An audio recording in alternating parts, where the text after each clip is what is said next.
Hello everyone, मैं हूं doctor प्रांजल लाठी और आज मैं आपको बताने वाला हूं डायबिटीज़ के बारे में। डायबिटीज़ के बारे में कुछ ऐसे शॉकिंग फैक्ट्स बताने वाला हूं जो शायद आपको नहीं पता होंगे।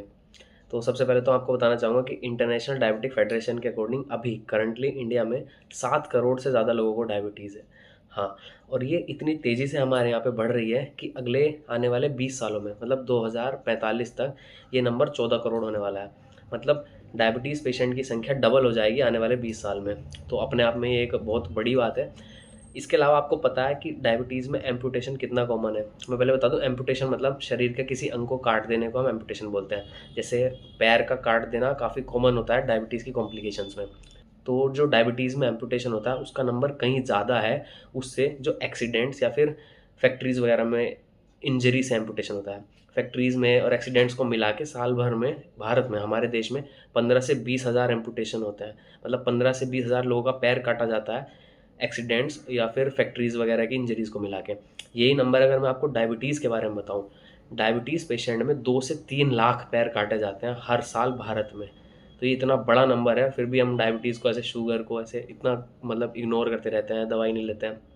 तो काफ़ी ज़्यादा इंपॉर्टेंट ये बन जाता है।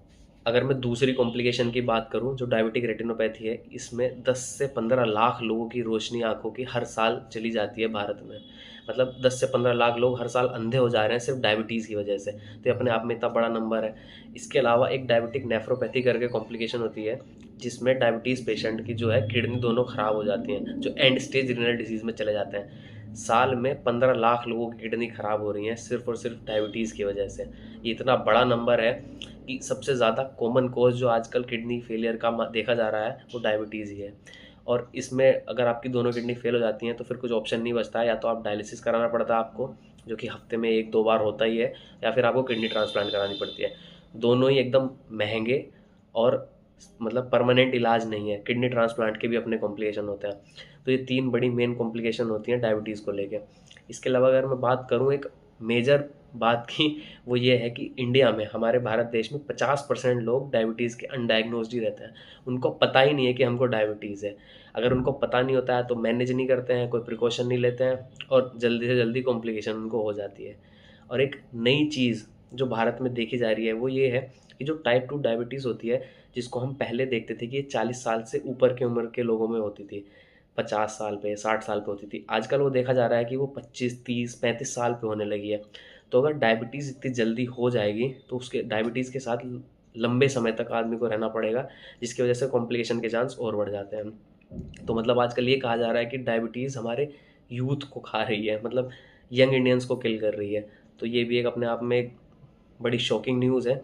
तो हमको कुछ करना चाहिए कि डायबिटीज़ को मैनेज कर सकें, जिन लोगों को है उनको बचा सकें इन कॉम्प्लिकेशन होने से। और जो नए लोग जिनको डायबिटीज़ होने वाली है या हो सकती है, उनको डायबिटीज़ ना होने दिया जाए। ये बिल्कुल बिल्कुल बचा सकते हैं, और ये जो नंबर इतना तेज़ी से हमारे देश में बढ़ रहा है इसको बिल्कुल कम किया जा सकता है। कैसे, क्यों, वो मैं आपको बताने वाला हूँ। अगर मैं आपको कॉजेज़ की बात करूँ कि डायबिटीज़ होती क्यों है, मतलब इसके पीछे रीज़न्स क्या हैं, जिसको हम शुगर बोलते हैं, क्यों होती है? तो देखो, सबसे बड़ा जो इसमें इम्पोर्टेंट फैक्टर है वो तो जेनेटिक होता ही है। आपने देखा होगा जिनकी फैमिलीज़ में डायबिटीज़ रन करती हैं कि मेरे दादा को थी, मेरे पापा को थी, तो काफ़ी चांस होते हैं कि मुझे भी डायबिटीज़ हो जाएगी। लेकिन ये इकलौता रीज़न नहीं है कि आप समझो कि मेरे पापा या दादा को, परदादा को डायबिटीज़ थी, मुझे भी हो ही जाएगी। इसके अलावा भी काफ़ी फैक्टर्स रिस्पॉन्सिबल होते हैं डायबिटीज़ के लिए, जिसमें कि एनवायरमेंटल फैक्टर्स बहुत सारे रहते हैं। उसमें एक सबसे मेन फैक्टर होता है ओबेसिटी। ओबेसिटी या मोटापा जिसको हम बोलते हैं। पहले ओवरवेट होते हैं, फिर ओबीज़ हो जाते हैं। तो इसमें होता क्या है कि इंसुलिन का रेजिस्टेंस आ जाता है। अब मैं आपको इंसुलिन का रेजिस्टेंस समझाऊँ तो ये कुछ इस तरह है, जैसे आप देखते हैं आजकल, जैसे हम मोर्टीन या ऑल आउट वगैरह ये लगाते हैं, इससे मच्छर नहीं मर रहे हैं आजकल। क्यों? क्योंकि उनमें इसके लिए रेजिस्टेंस डेवलप हो गया है। ऐसे ही मोटापे से इंसुलिन के लिए रेजिस्टेंस डेवलप हो जाता है हमारे शरीर में। उसके बाद इंसुलिन अच्छे से काम नहीं कर पाता है और आपको पता है फिर उससे डायबिटीज़ हो जाती है। तीसरा एक इम्पोर्टेंट कारण डायबिटीज़ होने का है फिजिकल इनएक्टिविटी। हाँ, किसी भी तरह की फिजिकल एक्टिविटी ना करना, पूरे दिन बेड सोफे पे बैठे रहना।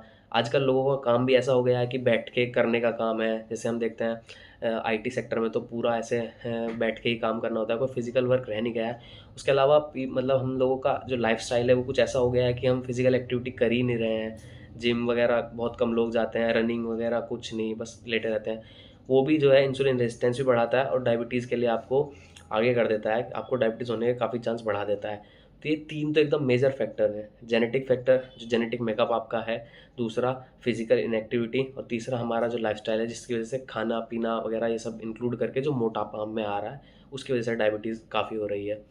डाइट आजकल लोगों की ऐसी हो गई है कि मतलब हाई कैलोरी लो न्यूट्रिशियस डाइट जो है हम आजकल ले रहे हैं सभी, मतलब जैसे आजकल पिज़्ज़ा, पास्ता, मोमोज और जितना भी फास्ट फूड, बर्गर वगैरह ये सब है, ये लोग बहुत ज़्यादा खाने लगे हैं। अब इससे होता क्या है, इनमें कैलोरी तो बहुत ज़्यादा होती है, लेकिन न्यूट्रिशन के नाम पे कुछ नहीं होता है।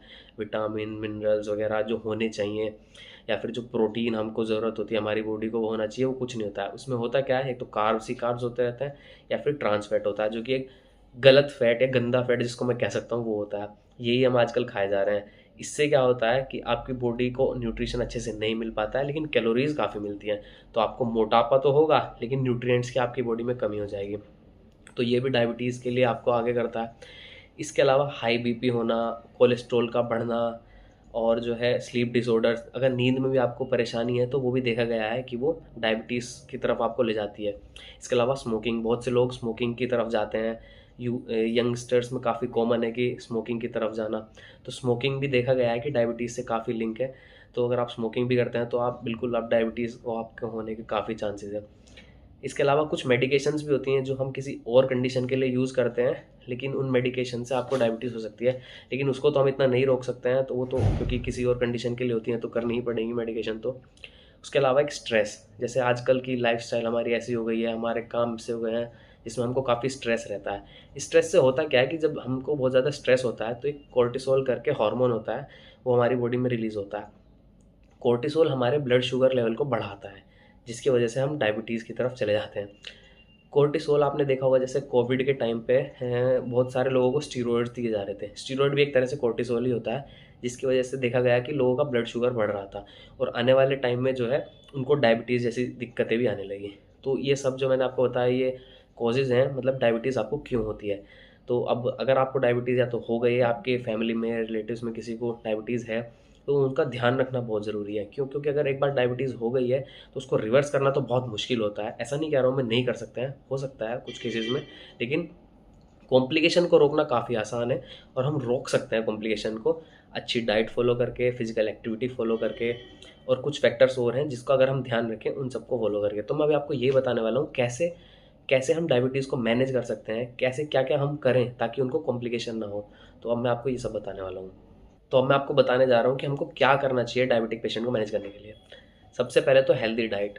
देखो, अगर आपकी डाइट हेल्दी नहीं होगी तो फिर कुछ नहीं हो सकता है। तो जैसे अगर आप ब्रेकफास्ट में चाय, कॉफ़ी वगैरह पीते हैं तो आप पी सकते हैं, लेकिन कोशिश कीजिए कि उसमें शुगर अवॉइड करें।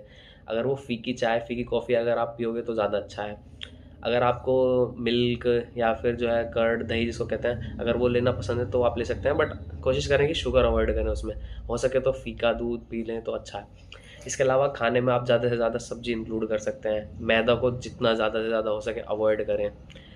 जो आपका आटा है वो ज़्यादा फाइबरस हो तो ज़्यादा सही है, मल्टीग्रेन हो तो और अच्छा है। मतलब ये बेसिक सी चीज़ें हैं जो आप फॉलो कर सकते हैं। आप फ्रूट्स ज़्यादा से ज़्यादा खा सकते हैं। इतने भी ज़्यादा नहीं खाने कि आपको कार्ब ज़्यादा हो जाए और डायबिटीज़ में आपकी और दिक्कत हो जाए। लेकिन आप ये भी ले सकते हैं, आप सूप्स, वेजिटेबल सूप वगैरह ले सकते हैं, रोस्टेड चना वगैरह खा सकते हैं अगर आपको स्नैकिंग बीच में करनी है तो। मार्केट में जैसे कुछ चीज़ें आती हैं जिसको हम कहते हैं sugar free, diabetes friendly, fat free और हाई फाइबर, ऐसी ऐसी जो चीज़ें आती हैं ना, इनके पीछे ज़्यादा नहीं भागना है, क्योंकि ये इतना भी अच्छी नहीं होती हैं जितना इनको मार्केट किया जाता है। तो हो सके तो इनको भी अवॉइड ही करें, ठीक है। उसके अलावा अगर आपको फ्रूट जूस पसंद है तो मैं कहूँगा कि फ्रूट जूस ना लेके आप फ्रूट्स खाएं, क्योंकि फ्रूट जूस में क्या होता है कि फ़ाइबर चला जाता है और आपकी बॉडी को फ़ाइबर की काफ़ी ज़रूरत होती है। फ्रूट जूस से अच्छा है कि आप फ्रूट खा लें। उसके अलावा शुगर फ्री वगैरह चीज़ें जो हैं, आप वो चीज़ें खा सकते हैं। इसके अलावा अगर आपको आउटिंग पसंद है, बाहर जाना है, तो ऐसा नहीं है कि अगर आपको डायबिटीज़ है तो आप बाहर जा ही नहीं सकते हैं, जाइए। लेकिन जितना ज़्यादा आप बाहर जाते हैं खाने, उसकी फ्रीक्वेंसी कम कर दें तो ज़्यादा अच्छा है। मतलब कम बार बाहर जाएँ। महीने में 2-3 बार चल जाएगा, ऐसा नहीं कि हफ्ते में 2-3 बार आप बाहर जा ही रहे हैं। कोशिश करें कि महीने में 2-3 आउटिंग से ज़्यादा ना हो आपकी। तो ये सब आप कर सकते हैं। तो एक तो ये डाइट हो गई, तो डाइट सबसे इम्पोर्टेंट है। दूसरा है आपका शुगर मॉनिटरिंग। अगर आपको, आपकी फैमिली में किसी को शुगर है, डायबिटीज़ जिसको कहते हैं है, तो आपको रेगुलर मॉनिटरिंग बहुत ज़रूरी है। मॉनिटरिंग 2 तरीके से होती है। एक तो HbA1c होता है टेस्ट, जो कि अब आप 2-3 महीने बाद करा सकते हैं, और एक रेगुलर मॉनिटरिंग जो आप रोज़ कर सकते हैं वो है कि आप डेली ब्लड शुगर अपना ले सकते हैं सुबह के टाइम पे। ग्लूकोमीटर आता है और उसको यूज़ करना बहुत ही आसान होता है। तो आपकी फैमिली में अगर किसी को है उसको ग्लूकोमीटर यूज़ करना सिखाएँ और उनको डेली शुगर मॉनिटरिंग करना सिखाएँ। अगर उनकी ज़्यादा हो रही है शुगर तो उसके हिसाब से जो है कंट्रोल करें, मतलब मेडिकेशन बढ़ानी पड़ सकती हैं, डाइट को फिर से मैनेज करना पड़ सकता है, तो जो भी है करें लेकिन मॉनिटरिंग ज़रूर करें। हमने यहाँ मेडिकल फील्ड में देखा है कि जैसे कुछ लोग अपनी शुगर मॉनिटर नहीं करते हैं, उनकी शुगर 300-400 चलती रहती है और उनको पता ही नहीं रहता है। तो जितनी ज़्यादा शुगर ज़्यादा लंबे समय तक रहेगी, कॉम्प्लिकेशन होने के चांस उतनी ज़्यादा है। तो सबसे ज़्यादा ज़रूरी है कि आप अपनी शुगर को मॉनिटर करना सीखें। तीसरी चीज़ मैं बताऊँगा फिज़िकल एक्सरसाइज़। मैं आपको नहीं कह रहा कि आप जिम जाओ, हाई वेट ट्रेनिंग करो, ऐसा कुछ नहीं। आप सिंपल कोई भी exercise, walking, swimming, running, cycling, जो आपको अच्छा लगता हो आप वो करें। बट लेकिन करें, फिज़िकल एक्टिविटी अपनी बढ़ाएँ और अपने आप को ऐसे सीडेंटरी लाइफ़स्टाइल पे ना रखें। सीडेंटरी लाइफ़स्टाइल से मेरा मतलब है जैसे कि पूरे दिन पड़े रहना, बेड पे लेटे हैं, सोफ़े पे बैठे हैं, टीवी देख रहे हैं, कुछ एक्टिविटी ही नहीं है। आप अपने आप को किसी एक्टिविटी में इन्वॉल्व करें। आपको कोई गेम पसंद है तो गेम खेलना शुरू करें, बट कुछ भी फिजिकल एक्टिविटी करें।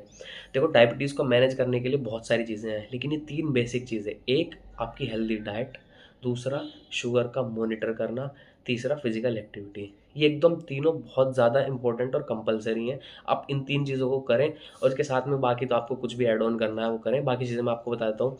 आप जो है स्मोकिंग क्विट करें, ये भी बहुत ज़रूरी है। आप अपना अल्कोहल कंज़म्पशन एक तो या तो बंद कर दें अगर हो सके तो, और अगर बंद नहीं कर सकते हैं आप तो एटलीस्ट उसको लिमिट कर दें, ये कर सकते हैं। उसके अलावा आप अपना स्ट्रेस मैनेज करें, जो भी आपको वर्क रिलेटेड स्ट्रेस या फैमिली में जो भी स्ट्रेस हो, कोशिश करें वो कम से कम हो। उसके अलावा हाइड्रेटेड रहें। हाइड्रेटेड रहे से मेरा मतलब है आप सही अमाउंट में पानी पिएँ रोज़। रोज़ आप अपना 2 से 3 लीटर पानी तो पिएँ ही, क्योंकि हाइड्रेशन भी बहुत ज़रूरी होता है, हम सबके लिए होता है ज़रूरी। उसके अलावा आप अपनी स्लीप पे ध्यान दें, स्लीप हाइजीन पे ध्यान दें। हो सके आराम से 6, 7, 8 घंटा की आप नींद लें तो बहुत अच्छा है। तो ये सब चीज़ें ऐड ऑन की तरह हैं, लेकिन 3 बेसिक और जो बहुत इंपॉर्टेंट चीज़ें वो यही है। एक, आप अपनी शुगर मेंटेन करें, दूसरा आप जो है हेल्दी डाइट लें, तीसरा फिजिकल एक्टिविटी करें। आप कुछ नहीं कर सकते हैं तो मतलब इतना तो करें ही करें अगर आपको शुगर है तो। और अगर आपको नहीं भी है तो भी अगर आप इन चीज़ों को फॉलो करोगे तो अच्छा होगा कि आपको डायबिटीज़ फ्यूचर में नहीं होगी। और डायबिटीज़ की कॉम्प्लिकेशन मैं आपको बता चुका हूँ। तो यही सब है। आप जो है हो सके तो इस वीडियो को उनसे शेयर कीजिए जिनकी फैमिलीज़ में किसी को डायबिटीज़ है। अगर आपकी फैमिली में डायबिटीज़ है तो उनको दिखाएं कि कितने खतरनाक आपकी डायबिटीज़ हो सकती है आने वाले टाइम में। तो इसको अभी से मैनेज करके चलेंगे तो अच्छी बात होगी।